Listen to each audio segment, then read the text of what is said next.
가능하다는 국민의 비난을 누가 책임질 겁니까? 음모론, 색깔론, 그리고 근거 없는 모략 이제 중단해 주십시오. 노풍이 불기 시작하는데 이거 저 노무현 전 대통령 목소리 앞에 나온 거 아니에요? 네, 그렇습니다. 다음 주 개봉을 앞둔 영화 노무현입니다의 한 대목입니다. 그러고 보니까 8주기가 다가오고 있어요. 그렇죠. 노 대통령을 사랑하는 일반 국민들 가운데는 8년이 지난 지금도 당시 왜 전직 대통령이 죽음을 선택할 수밖에 없었는지 그 진실을 궁금해하는 분들이 많은 것 같습니다. 맞습니다. 특히 그 당시에도요. 정치적 타살이다 이런 얘기가 있었잖아요. 그렇죠. 그러니까 뭐 스스로 목숨을 끊었다는 그 자체에 대한 의혹은 아니고 자살이냐 타살이냐 이런 의혹은 아니지만 네. 누군가 원인을 제공한 게 아니냐 네. 이 말씀이에요. 자, 그렇다면 그 당시 상황을 좀 하나하나 짚어가 볼까요? 먼저 대통령이 퇴임하던 그날로 되돌아가 보겠습니다. 2008년 2월 25일. 25일입니다. 여러분, 제가 말 놓고 한마디 할까요?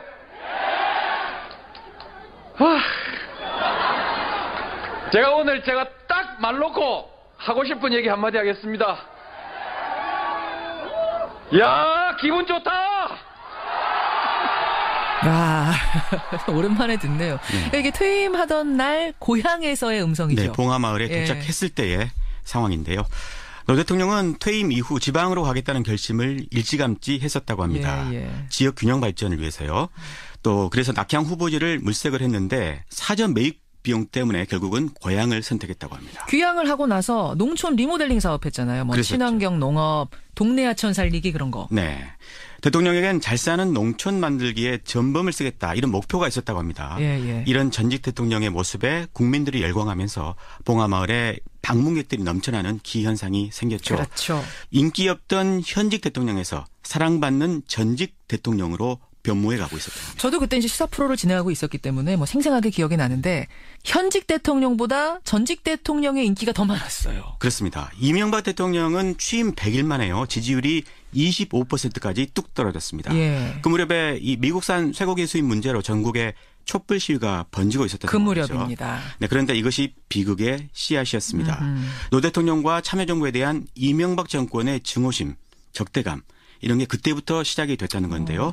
노 대통령을 보좌했던 김경수 민주당 의원의 이야기입니다. 그러니까 청와대 안에는 정보 보고나 이런 걸 통해서 촛대 배후가 노무현 대통령 쪽이고 이걸 통해서 뭐 정치적으로 재기를 노리고 있다는 뭐 하여간 그런 정보까지 포함해서 그 안에서는 그게 사실인 것으로 믿고 있다. 그런 얘기를 듣고 오신 분들이 많더라고요. 그 노무현 전 대통령이 전 대통령인데 정치적으로 재기를 할 거다 이런 얘기가 막 돌았다고요? 네, 그렇습니다. 허허. 참여정부 인사들에 대한 뒷조사가 그래서 이제 그 뒤부터 이루어졌는데요. 예. 검찰을 동원해서 뒤를 캐기 시작했다는 겁니다. 참여정부 고위 인사의 이야기입니다. 나하고 좀 가까웠던 뭐 기억하는 분들 계좌 뭐 이런 거 뒤져보고 나뿐만 아니라 다들 그렇게 했어 뭐 10만 원까지도 다 뒤졌다니. 이제 중수부에서 딱 오래 들었어 내가. 이게 이 사람 이 증언한 분뿐 아니라 다 그랬다? 그래서 제가 다른 분들에게도 확인을 해봤거든요. 예. 역시나 마찬가지였습니다. 저부터 시작해서 저하고 관계됐던 모든 사람들의 계좌가 다 까지고 정치적으로 저기를 무력화시킨다라고 하는 그 일련의 과정들을 조직적이고 의도적으로 해왔던 거죠. 소위 이제 그들이 얘기하는 이제 진보좌파의 뿌리를 뽑아버리겠다라고 했던 것이죠. 조직적이고 의도적으로 털었다. 이게 지금 두 사람 다 음성 변조를 한 거죠. 네, 이분들이 한사코 정식 인터뷰는 고사를 했는데요. 다 지난 이야기고 또 문재인 대통령 시대에 이 문제를 들춰내면 또다시 정치적으로 논란을 빚을 수 있기 때문이다. 그래서 음성을 변조해서요. 느낌만 짧게 전해드렸습니다. 그러니까 이분들 얘기를 요약하자면 이명박 정권이 정치보복을 벌였다. 그렇습니다. 그 얘기예요. 그래서 그 무렵에 노 대통령도요. 주변 사람들이 자기 때문에 피해를 볼 수 있으니까 봉하마을로 내려오지 말아달라 이렇게 당부하기도 했다고 합니다. 그러다가 이명박 정권이 노무현 대통령을 직접 겨눴는데요. 그게 바로 국가기록물 사건입니다. 그렇죠. 뭐 생생합니다. 사실 이번 주도 박근혜 청와대의 기록물 때문에 당시 사건들이 다시 언론의 회자가 됐어요. 그렇죠. 당시 사건은 그 대통령 기록관에 이관한 디지털 자료를 노 대통령이 열람할 수 있게 편의를 봐달라 이렇게 요구를 했었는데 자서전 쓰는데 도움 받겠다 이런 거였어요. 예, 그런데 이명박 정부가 거절을 했습니다. 그렇죠. 그래서 하드웨어를 복사해 가져간 거거든요. 예. 이거는 그 노 대통령의 기록물 애착에서 비롯된 측면도 있다고 합니다. 그러니까 대통령은요. 전직 대통령의 기록물이 후대에 활용되도록 법을 만들어서 대통령 기록관을 설립하기까지 했거든요. 예. 근데 어떻게 문제를 그 당시에 삼았던 거죠? 대통령 기록물이 유출됐다 이런 식으로 몰아갔습니다. 하지만 그게 원본도 아니고요. 또 노 대통령에게 기록물 열람을 협조만 하면 될 일을 중대 위법 행위로 몰아간 겁니다. 그런데 중요한 거는 이명박 대통령도 이 복사본을 가져가는 것을 애초에는 양해를 했다고 합니다. 그래요. 그러니까 다 알고서도 마치 도둑맞았다 이런 식으로 이슈화를 한 거죠. 다시 김경수 의원의 이야기입니다. 예. 노무현 대통령이 이명박 대통령하고 전화 통화까지 했습니다. 이 내용으로. 그때 통화한 기록이 녹취록으로 다 남아 있어요. 그렇게 통화해놓고는 그 다음에 이제 언론을 통해서 또 그런 식으로 공격하고 해서 기록물이라고 하는 걸 이지원이라고 하는 걸 자신들의 정치적으로 궁지에 몰려있는 상황을 탈출하기 위한 도구로 활용을 한 거죠. 그러니까 처음부터 아예 안 된다 했으면 안 가져갔을 텐데 된다 해서 가져갔는데 나중에 돼서 도둑 맞았다. 문제 삼은 거죠. 뒤통수를 치는 식이 되니까 이게 결국은 대통령 망신 주기 하려고 그런 거 아니냐 이렇게 보는 거예요? 그렇습니다. 결국에 백기를 든 거는 노 대통령이었죠. 이 문제 때문에 비서진들이 줄줄이 검찰에 소환이 됐지만요. 예. 나중에 한 명도 기소되지가 않았습니다. 그래요. 비극의 시작은 그 다음부터인데요. 대통령과 친분이 있는 기업들에 대한 세무조사가 시작이 된 겁니다. 예. 국세청이 사실 마음먹고 기업을 털면 안 털릴 기업은 없다. 이게 삼척동자도 알 일일 겁니다. 그렇죠. 대통령이 훗날 유서에 이렇게 썼는데요. 나로 말미암아서 여러 사람이 받은 고통이 너무 크다. 이렇게 썼던 게 바로 이런 걸 말하는 것이었을 겁니다. 보복성 세무조사에 나섰다. 이게 그러니까 언제쯤이죠? 2008년 7월, 그러니까 퇴임 5개월 만이었습니다. 노 대통령의 후원자로 알려진 박연차 태광실업 회장이 이 타겟이었는데요. 그렇죠. 그해 12월부터 박 회장과 노 대통령의 형 노건평 씨가 이제 구속이 되기 시작을 했습니다. 이어서 조카 사위인 연철호 씨, 또 권양숙 여사, 아들인 건호 씨까지 줄줄이 소환이 됐습니다. 예. 혐의는요. 박 회장에게 모두 640만 달러를 받았다는 것이었습니다. 바로 이 640만 달러가 이번 대선 토론회 때 홍준표 후보가 계속 얘기했던 그거잖아요. 그렇습니다. 문재인 대통령이 또 유일하게 여보세요라며 언성을 높였던 부분이기도 하죠. 그렇죠. 하지만 노 대통령 서거로 공소권 없음으로 사건이 종결이 됐습니다. 예. 아무튼 당시 검찰은요. 노 대통령 가족들 수사는 물론 친구인 정상문 청와대 총무비서관도 이 특수활동비로 비자금을 조성한 혐의로 구속을 시켰습니다. 예. 급기야 노 대통령까지 직접 소환하기에 이르렀죠. 그 소환할 때 뭐 온 나라가 난리였죠. 2009년 4월 30일이었죠. 예. 언론들이 헬기까지 띄워서 생중계를 했습니다. 하지만 당시 혐의는 딱 2개뿐이었는데 말이죠. 2개의 혐의 뭡니까?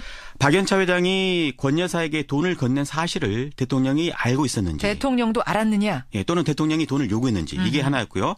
또 하나는 정상문 비서관이 비자금을 조성을 할 때 알고 있었는지. 그것도 알았느냐? 예, 이렇게 두 부분이었습니다. 그 우병우 당시의 중수 1과장. 네. 노 대통령한테 막말했다는 얘기도 여기에서 나오는 거죠? 그렇습니다. 당시 대통령 조사 현장에는요. 문재인 대통령과 전해철 의원이 입회를 했는데요. 예. 제가 전해철 의원에게 직접 확인해 봤습니다. 그런 일이 있었냐. 그런데 그런 일이 없었다. 이렇게 그래요? 확인해 줄 수 있다고 이야기를 하더군요. 아. 다만 이인규 중수부장은 대단히 건방졌다. 말투는 공손했지만 태도엔 오만과 거만함이 가득 묻어 있었다. 이거는 문 대통령이요 2011년에 발간한 운명이라는 책에 나온 부분입니다. 이거를 이인규 당시 중수부장한테도 확인해 보셨어요? 제가 전화를 걸어봤는데요. 한번 들어보시죠. 불편하시더라도 한 가지 여쭤볼 게 좀 있어서 전화드렸는데요. 응하지 않겠습니다. 조용히 살겠습니다. 다시 자꾸 그 옛날 얘기 하고 싶지 않습니다. 예, 들어가세요. 이렇게 대화하셨네요. 당시 수사가 꽤 오래 진행이 됐어요. 13시간 정도 진행이 됐는데요. 예. 하지만 사전에 제출한 서면 답변서의 내용에서요. 한 걸음도 나가지 못했다고 합니다. 문재인 대통령은요. 방금 말씀드린 그 운명이라는 책에 이렇게 적었습니다. 박연차 회장 말 말고는 증거가 없었다. 대통령과 박 회장의 말이 서로 다른데 박 회장 말이 진실이라고 뒷받침할 만한 증거를 전혀 갖고 있지 않았다. 예. 심지어 통화 기록조차 없었다. 통화 기록이 없다는 것은 통화한 사실이 없다는 것입니다. 이렇게 적었습니다. 한마디로 무리한 소환 조사였다는 거잖아요. 검찰로서는 소환 자체의 목적이 있었던 것 같습니다. 아하. 또 하나의 목적은 박연차 회장과의 대질 신문이었거든요. 예. 그래서 변호인들이 반대해서 결국에 무산이 됐지만 대질을 거절한 것을 가지고 또 기사화가 됐습니다. 돈 받은 사실 들통날까 두려워서 거절하는 거 아니냐 이런 식으로. 그런 식으로요. 검찰로서는 사실 손해볼 게 없는 장사였던 셈입니다. 검찰은 권력의 신여다 이렇게 하지 않습니까? 예. 역사적으로도 노무현 수사는 대표적인 권력의 비위 맞추기 수사라는 오명을 지우기 어려울 것 같습니다. 근데 검찰이 이제 가족들 문제로 대통령 가족들 문제로 대통령을 부른 게 그 전에도 있었습니까? 과거에 김영삼, 김대중 전 대통령도 아들 비리 혐의가 있었잖아요. 있었죠. 하지만 직접 부르지는 않았습니다. 노 대통령이 처음이었군요. 네. 이번에 보면은 검찰이 박근혜 대통령 소환 조사하고 나서 6일 만에 구속영장 청구했는데 그때는 어땠습니까? 소환 조사는 사건의 마지막 수순이죠. 예. 소환하면은 곧 신병 처리를 하거나 아니면 불구속 기소하거나. 하지만 이해할 수 없는 일이 벌어졌습니다. 무려 23일 동안 아무 조치도 안 하고 시간만 끌었습니다. 그 기간 동안 검찰발로 별의별 언론 보도가 나왔는데요. 예. 대표적인 게 바로 이런 보도입니다. 권양숙 여사가 노무현 전 대통령의 회갑 선물로 받은 1억 원짜리 명품 시계 2개를 논두렁에 버렸다고 노 전 대통령이 검찰에서 진술한 것으로 확인되었습니다.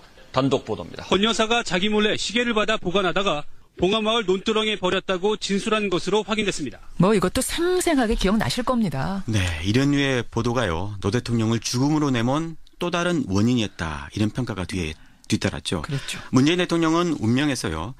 사법 처리까지 여의치 않으니 언론을 통한 망신 주기 압박으로 굴복을 받아내려는 것 같았다. 언론은 기꺼이 공범이 됐다. 이렇게 적었습니다. 언론이 공범이 됐다. 네, 방금 논두렁 보도요. 이거 오보입니다. 오보죠. 그 오보에 국정원이 공작을 했다. 이런 게 이제 이인규 중수부장의 발언으로 언론에 보도가 됐던 게 있었거든요.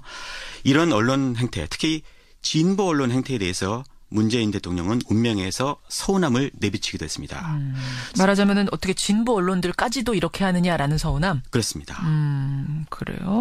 친노 정치인들은 이렇게 보고 있더라고요. 노 대통령이 전방위적인 이런 공격을 허용하다가는 자기 한 명 때문에 진보 진영 전체가 회복불능의 상처를 입게 될 것이라는 부담을 느꼈다. 그래서 결국 죽음으로 이 모든 걸 중단시키려고 한 것이다. 예, 참 8년이 지났지만 참으로 애석한 일입니다. 예. 오늘 노무현 전 대통령이 그 당시 죽음에까지 이르게 된 배경을 흐름으로 쭉 정리를 해봤는데 여러 가지를 생각하게 하네요. 네. 여러분은 어떤 것을 느끼셨습니까? 오늘 훅뉴스 권민철 기자 수고하셨습니다. 고맙습니다. 네. 이게 퇴임하던 날 고향에서의 음성이죠. 네, 봉하마을에 도착했을 때의 상황인데요. 노 대통령은 퇴임 이후 지방으로 가겠다는 결심을 일찌감치 했었다고 합니다. 지역 균형 발전을 위해서요. 또 그래서 낙향 후보지를 물색을 했는데 사전 매입 비용 때문에 결국은 고향을 선택했다고 합니다. 귀향을 하고 나서 농촌 리모델링 사업했잖아요. 뭐 친환경 농업, 동네 하천 살리기 그런 거. 네. 대통령에겐 잘 사는 농촌 만들기에 전범을 쓰겠다 이런 목표가 있었다고 합니다. 이런 전직 대통령의 모습에 국민들이 열광하면서 봉하마을에 방문객들이 넘쳐나는 기현상이 생겼죠. 그렇죠. 인기 없던 현직 대통령에서 사랑받는 전직 대통령으로 자위권 발동도 가능하다는 국민의 비난은 누가 책임질 겁니까? 음모론, 색깔론, 그리고 근거 없는 모략 이제 중단해 주십시오. 노풍이 불기 시작하는데 그리고 저 노무현 전 대통령 목소리 앞에 나온 거 아니에요? 네, 그렇습니다. 다음 주 개봉을 앞둔 영화 노무현입니다의 한 대목입니다. 그러고 보니까 8주기가 다가오고 있어요. 그렇죠. 노 대통령을 사랑하는 일반 국민들 가운데는 8년이 지난 지금도 당시 왜 전직 대통령이 죽음을 선택할 수밖에 없었는지 그 진실을 궁금해하는 분들이 많은 것 같습니다. 맞습니다. 특히 그 당시에도요. 정치적 타살 변모해 가고 있었죠. 저도 그때 이제 시사 프로를 진행하고 있었기 때문에 뭐 생생하게 기억이 나는데 현직 대통령보다 전직 대통령의 인기가 더 많았어요. 그렇습니다. 이명박 대통령은 취임 100일 만에요. 지지율이 25%까지 뚝 떨어졌습니다. 그 무렵에 이 미국산 쇠고기 수입 문제로 전국에 촛불 시위가 번지고 있었던 그 무렵입니다. 네, 그런데 이것이 비극의 씨앗이었습니다. 노 대통령과 참여정부에 대한 이명박 정권의 증오심, 적대감 이런 게 그때부터 시작이 됐다는 건데요. 노 대통령을 보좌했던 김경수 민주당 의원의 이야기입니다. 그러니까 청와대 안에는 정보 보고나 이런 걸 통해서 촛대 배우가 노무현 대통령 쪽이고 이걸 통해서 뭐 정치적으로 이런 얘기가 있었잖아요. 그렇죠. 그러니까 뭐 스스로 목숨을 끊었다는 그 자체에 대한 의혹은 아니고 자살이냐 타살이냐 이런 의혹은 아니지만 네. 누군가 원인을 제공한 게 아니냐 네. 이 말씀이에요. 자, 그렇다면 그 당시 상황을 좀 하나하나 짚어가 볼까요? 먼저 대통령이 퇴임하던 그날로 되돌아가 보겠습니다. 2008년 2월 25일입니다. 여러분, 제가 말 놓고 한마디 할까요?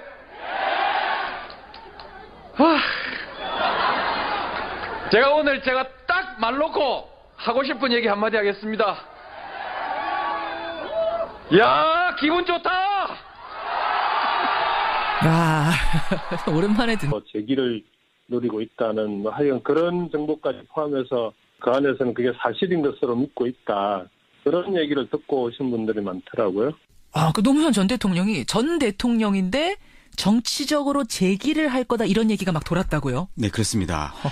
참여정부 인사들에 대한 뒷조사가 그래서 이제 그 뒤부터 이루어졌는데요. 예. 검찰을 동원해서 뒤를 캐기 시작했다는 겁니다. 참여정부 고위 인사의 이야기입니다.